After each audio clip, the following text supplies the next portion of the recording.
पहले वो बात कर लेते हैं कि 1435 रुपए की बिजली इसने बना। हाँ, तो नेक्स्ट टॉपिक पे बात कर लेते हैं सब्सिडी के बारे में। आ रहा हूँ कि नहीं? आ ले हो। सिनेमैटिक में तो नहीं है, सिनेमैटिक में कर दो वीडियो गाइस। तो हम इस वीडियो में बात करने वाले हैं सोलर स्क्वायर के बारे में, जो आप देख रहे होंगे ऊपर ये लगा हुआ है। तो इसका पार्ट 1 बहुत अच्छा चला था, आप लोग ने प्यार दिया था। तो पार्ट 2 लेके आए, जैसा कि हमने बोला था। थोड़ा लेट हो गया लेकिन हम लोग लेके आए। हमको ऑलमोस्ट 6-7 महीने हो गए इसको यूज करते हुए। तो आज हम लोग बताएंगे, क्योंकि हम लोग इसके अंदर लास्ट ठंडी में लगवाया था, 10वें महीने में लगवाया था, अक्टूबर में, और 10वें महीने में लगवाया था। और ये अभी चल रहा है जुलाई का 1 तारीख है जो वीडियो बना रहे थे। तो इसमें हम लोग पीक गर्मी, बरसात और ठंडी तीनों देख चुके हैं। तो इस हिसाब से हम लोग आपको बताएंगे कि हमारा कैसा रहेगा। तो हमारा ये जो सोलर लगा हुआ है, जैसा कि आप लोग पहले जानते हैं कि 4 किलोवाट का लगा हुआ है। और हमारे घर का लोड है समरसेबुल, एसी और चिमनी, इतना चीज चलता है। तो वो 3 किलोवाट के अंदर ही कवर हो जाता है। तो अब बात करते हैं कि कितना कब कौन से महीने में कितना कितना बनाया है। पहले बनाने से पहले वो बात कर लेते हैं कि उन लोगों ने, जैसा कि पार्ट 1 में मैंने बताया था कि वो 1 हफ्ते के अंदर चालू करके देंगे, तो उन्होंने 1 हफ्ते के अंदर चालू करके दे दिया था। ये सर्विस से थोड़ा हम लोग खुश है। हाँ, तो नेक्स्ट टॉपिक पे बात कर लेते हैं सब्सिडी के बारे में। मैं उत्तर प्रदेश में रहता हूँ, तो मेरे यहाँ पे 2 सब्सिडी आती है, एक स्टेट वाली और एक सेंट्रल वाली। हमारी सेंट्रल वाली सब्सिडी थी जो थी 70-78 हजार, वो हमारी क्रेडिट हो गई थी विद इन प्लांट। जिस दिन चालू हुआ था उस दिन से लेके 30 दिन के 32वें दिन मेरे अकाउंट में आ गई थी। और बात करें हम लोग स्टेट वाले की, जो कि उत्तर प्रदेश में 30 हजार मिलती है, तो वो हमारी आई थी 60 दिन के बाद अकाउंट के अंदर। तो एक बात तो सही है कि हमारा जो सब्सिडी है वो टाइम पे आ गया था। तो इधर साइड में आ रहा होगा 2025 में 10 अक्टूबर को चालू हुआ था। और आप लोग देख पा रहे होंगे कि 2025 में टोटल 818 यूनिट बनाया था। नियर बाय हमारे इधर 4-7 रुपए चलती है यूनिट, तो 4000 का वैल्यू इसने बना के दिया था। और बात करते हैं, क्योंकि उस टाइम पे इतना कम, कितने 3 महीने हो गए 2025 के, तो उस टाइम अक्टूबर के बाद नवंबर दिसंबर में ठंडी आ जाती है, तो उतना बनाया नहीं था इसने। तो तब भी मान के चलो कि 818 मेरे हिसाब से सही परफॉर्मेंस दिया था। और अब मैं बात कर लेता हूँ 2026 के अंदर। 2026 के अंदर जैन से लेके जुलाई तक।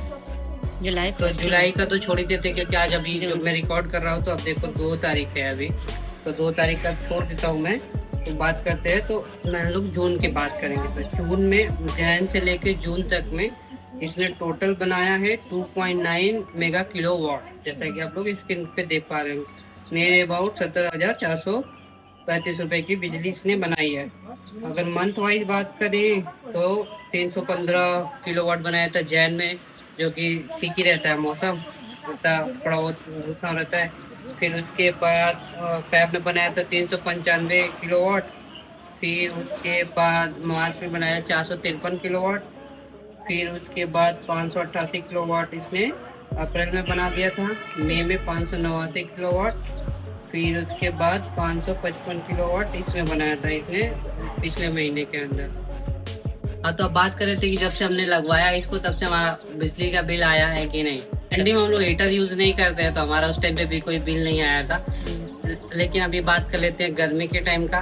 तो इस टाइम जो हम यूज करते हैं, एसी यूज करते हैं, वाटर कूलर, फ्रिज, रेफ्रिजरेटर, इस सब चीज यूज करते हैं हम लोग।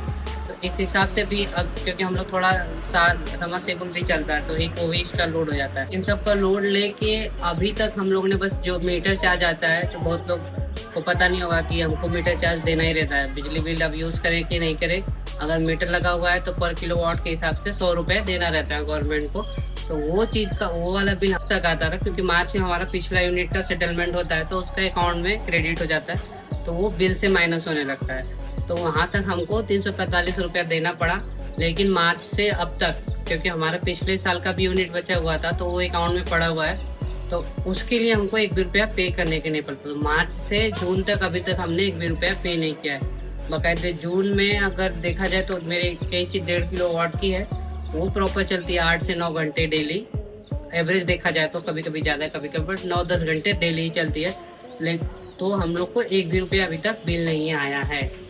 तो मेरे हिसाब से परफॉर्मेंस में तो ये जीतता है। भले ही थोड़ा मार्केट से कॉस्टली है, सबसे कॉस्टली है ये, लेकिन टाइम सब्सिडी टाइम पे आ गया, परफॉर्मेंस भी अभी तक तो अच्छी है।